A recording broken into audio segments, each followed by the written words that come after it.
I'm Archbishop Alan Wiggins, and I want to welcome you to Freedom Fridays.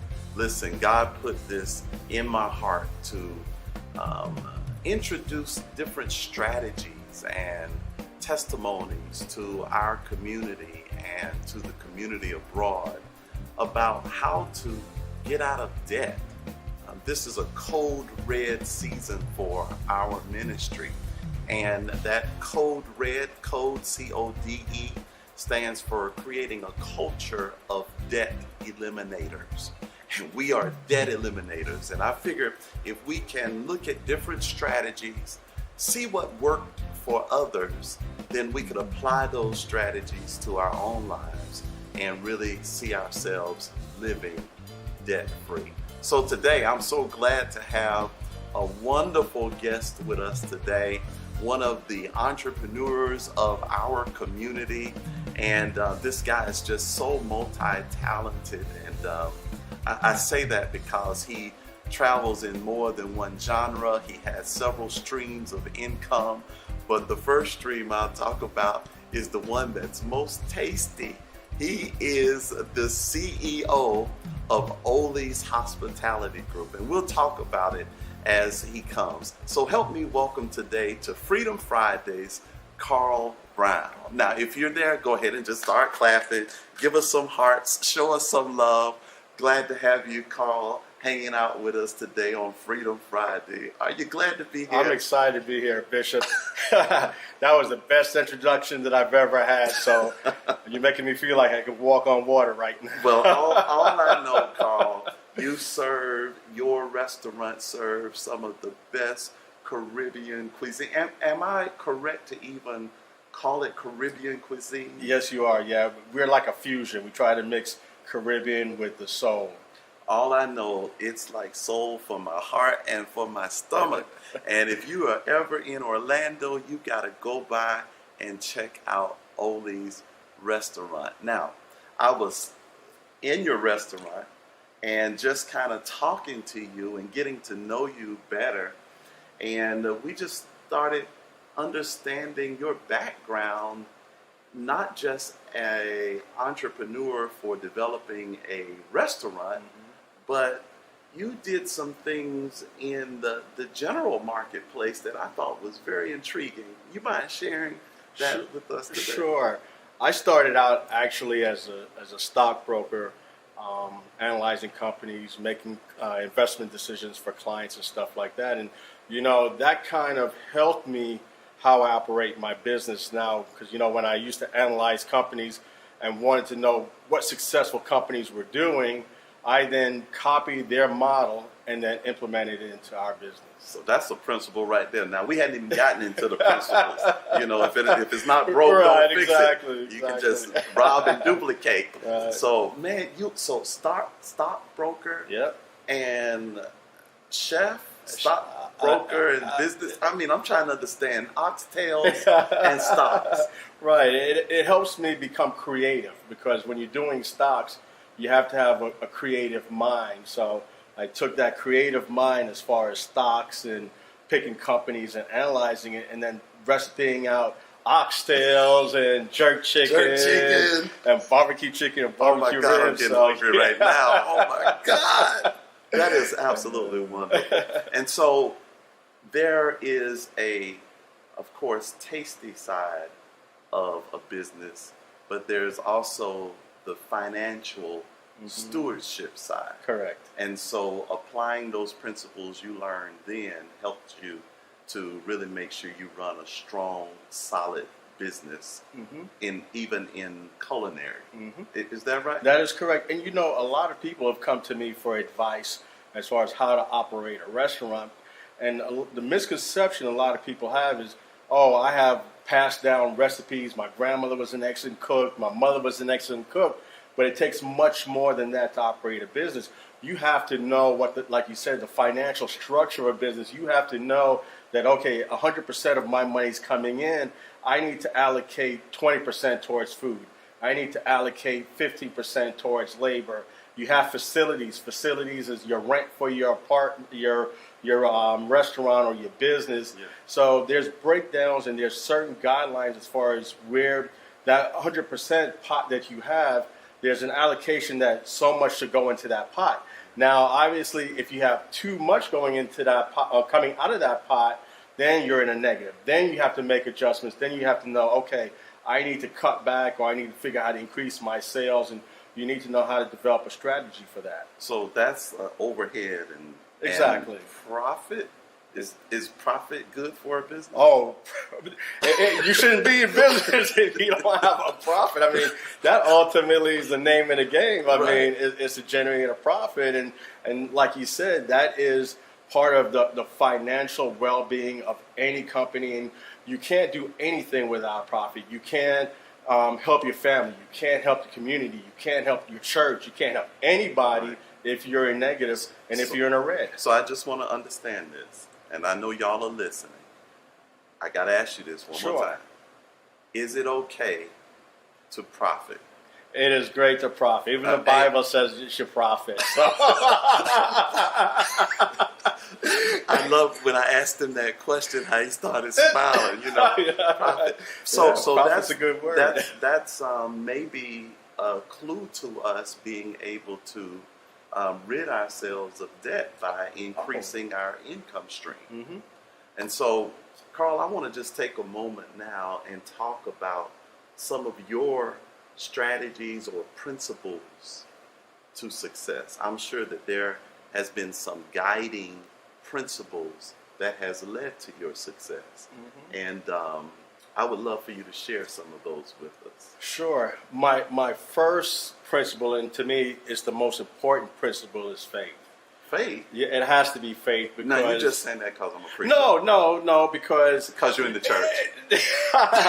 No, because, fortunately, I've been blessed throughout my career, but my very first job I was in the Navy.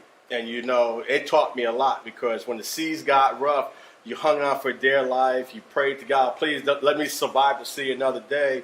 And then the next day, the water was so smooth that you forgot the day before the storm that you went through. So you have to have faith that no matter what you're doing, that when the tough times hit you, you have to have a foundation to get you through it, knowing that tomorrow could be sunny, just like the weather. One day it's stormy, we go through hurricanes, we go through tornadoes, and it's really, really bad. Right. But then if you hang on, you're going to have the sunny days, the good days. And so that's where your faith comes in, just believing that this is meant for you, that God has me here for a purpose. And then you have to search to find what is your purpose. Because my purpose and your purpose is two different purposes. So once I lock into my purpose, then I can become successful. And then it takes the faith in me to hang on to, just like the Bible, everybody in the Bible struggled. I don't know anybody in Right. that Bible that has ever gone through life that it's been a bed of roses. Right. So you're going to have trials and tribulations. So to me, when you build a house, it's got to have a solid foundation. You cannot build a house on sand. Right. So what is your foundation?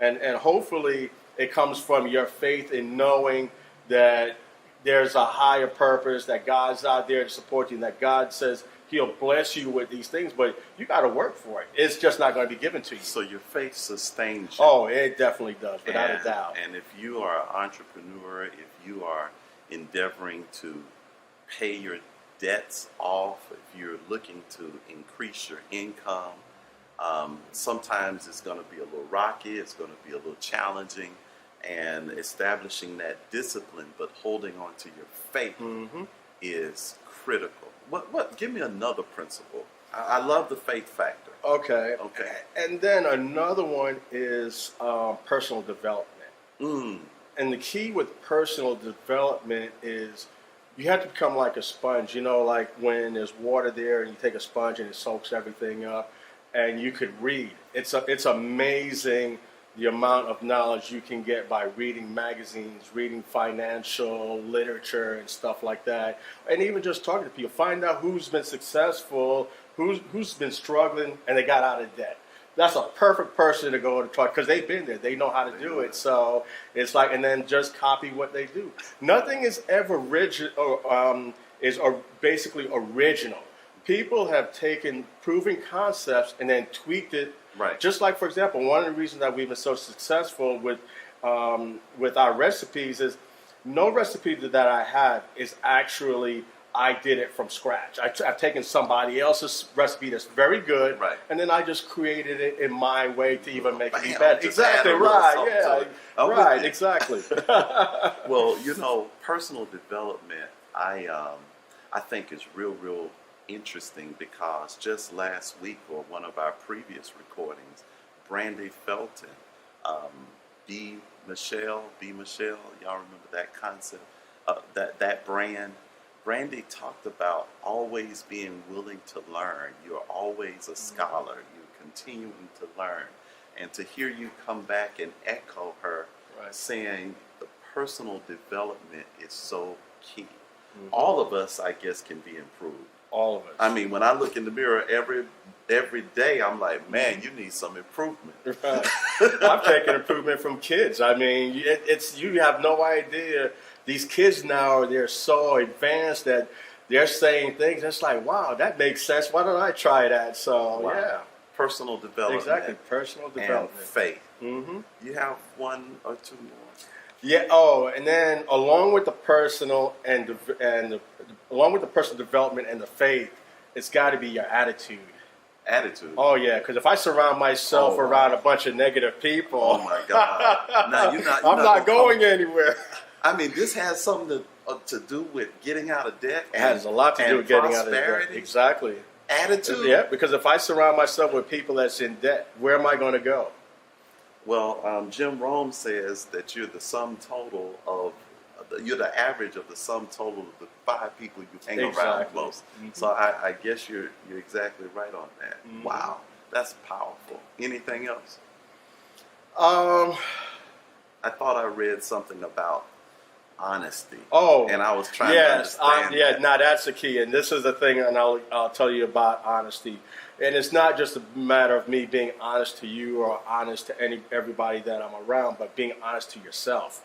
Because if you can lie to yourself too, you can say, "Oh, I'm fine. I'm not in debt," and you're drowning. So if you don't say to yourself, "Man, you know what? I'm really drowning. Let me go out and seek help. Let me go out and seek guidance." Wow. So honesty has to start with you first before you can be honest to others. Wow. Well, let me just say, Carl, when I sat at the table in your restaurant and we started talking about these principles, Mhm. and you even mentioned respect, and of course I thought about Aretha Franklin and RESPECT. I was like, man, I wanted to have you come on and just kind of talk to people and share principles, because sometimes I think we are looking for, if you just invest here, if you invest there, you're going to automatically be successful, when it's really about attitude, it's about respect, it's about honesty, it's about personal development. That kind of carries you to success. Now, last thing I want to talk about is this, Carl.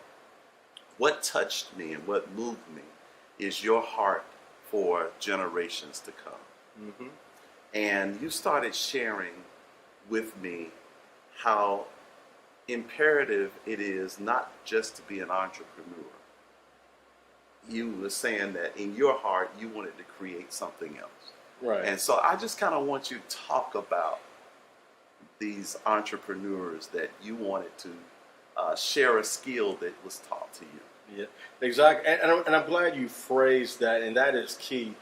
That was taught to me, because everybody, to get to a certain level of success, somebody had to teach you. You just didn't get there. Right. You just didn't get there on your own. I mean, for example, President Obama, which, you know, I never thought I'd see a black president in my lifetime. He just didn't get there by himself. He Right. had to have people to teach him. Right. So I took that same approach and said, you know what?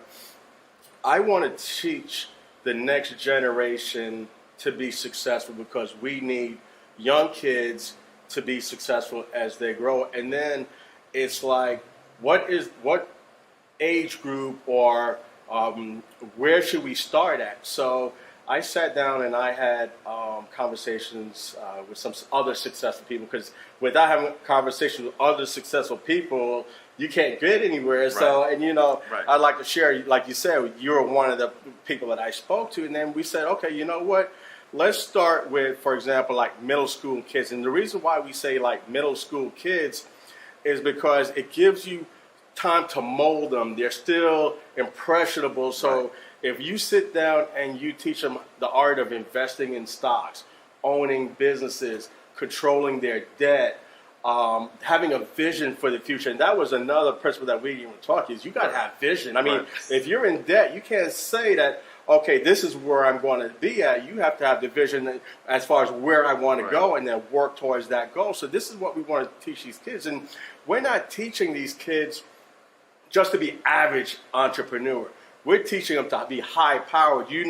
When they get out of school at 18... You're talking about high-powered entrepreneurs? I'm talking about high-powered entrepreneurs. You're talking about entrepreneurship on steroids? Exactly. Okay. That involves profit? And I'm not a little profit, a lot of profit, big profit. So we're talking about changing generations. We're talking changing generations, breaking the cycle. Skill. Exactly. Okay. Right, that's what we're talking about, breaking cycles. And the big buzzword that people want to use right now is closing the wealth gap. So that is what we're trying to do, is to close the wealth gap with our kids right now. That when our kids graduate, or when they're 18 years old out of this program, yes, they literally can go on Wall Street. They could go work for Jeff Bezos or any of these billionaires. Right. They don't have anything over these kids that we're going to produce. Wow. So I love the fact that you are creating a culture of what I call debt eliminators, mm-hmm. but you're creating a culture of minds and hearts that will prosper mm-hmm. and change generations. Correct. Break the cycle of poverty. Mm-hmm. Man, I just want to say, Carl, man, I'm real proud of you. I'm glad to know you. I thank you for sharing some of your principles today. I want to encourage you all to go check out Carl, check out the menu, but then take time and sit down with him. I mean, he's one of those owners that'll come over to the table and just share a couple things with you, and just be on the lookout for this new program that we'll be launching to really, really impart into the lives of generations to come. Anything else you want to share before we close this segment? Sure. Debt reduction is really important, because debt reduction, to me, when you say debt, I'm thinking of somebody drowning. I mean, debt is water, and you could be either above water or you could be underwater. So if you're underwater, you're not going to go anywhere. But once you get above water, which is what the goal of this whole process is, then you have to not just be above water. You have to go higher than that. You want to go from the water to the sky. And I'm going to say this about you, Bishop, and one of the reasons why I admire you, because for years, and this is why it takes vision, when you used to go past Columbia and John Young, it was a desert. So it had to take some kind of vision to now have a Walmart, to have an AutoZone, to have a 7-Eleven. And that's what we need to start thinking. We just don't need to think as far as like just being survived. You don't want to just survive. Right. You want to thrive. So, and everybody has a talent. All you have to do is find out what your talent is. And what am I good at? What am I passionate? Because a lot of things that people don't realize, to be successful is not easy. There are a lot of times when my staff is gone at 1 a.m., 2 a.m., I'm still working alone to make sure that the next day is perfect, or make sure the next catering that we do, or the next concession operation that we have, that everything is seamless, that at the end of the day, the end person that is experiencing it says it's amazing. That just doesn't happen. That takes dedication. And like your principles you were saying, it's important. You can't be successful with just one principle. You have to learn how to balance the different principles. They're like pillars. Right. When you're building a house or any structure, it's not just one principle and one pillar, because then obviously you're going to collapse. So you got to learn how to be balanced into each one to really be successful. But I really commend you on what you're doing. I think debt reduction, because people can sleep at night. You can't sleep if you're underwater. How am I going to pay this bill, or what's going to happen? I mean, and you need to learn how to try to maybe have like a different income stream, because you use that terminology a lot. It's internet. God bless internet, because now you can sit at home. If you're creative, you can go on Fiverr or whatever and produce income to help you get out of debt. So you just don't have to have like one steady job to say, how am I going to balance? I'm not making enough money. Now you got to get creative. What can I do to generate money to help me get out of debt and then be successful? So, Carl, let me just say, I want to say thank you again, because your heart, your passion, I sense it, and I know the people that's listening sense it. And that's what we want to pour into generations to come. And so I want to encourage you all to go back and listen to this over and over, just to give you the mental strength that you need to create that positive attitude. And along the way, you'll start to pick up not only principles, but particular disciplines that are necessary to help you eliminate debt, but also produce prosperity. God bless you. Thank you so much for tuning in to this Freedom Friday presentation. We look forward to seeing you next Friday. We've got a whole lot of great professionals, entrepreneurs, and money coaches that are coming just to help us move to the next level. God bless you.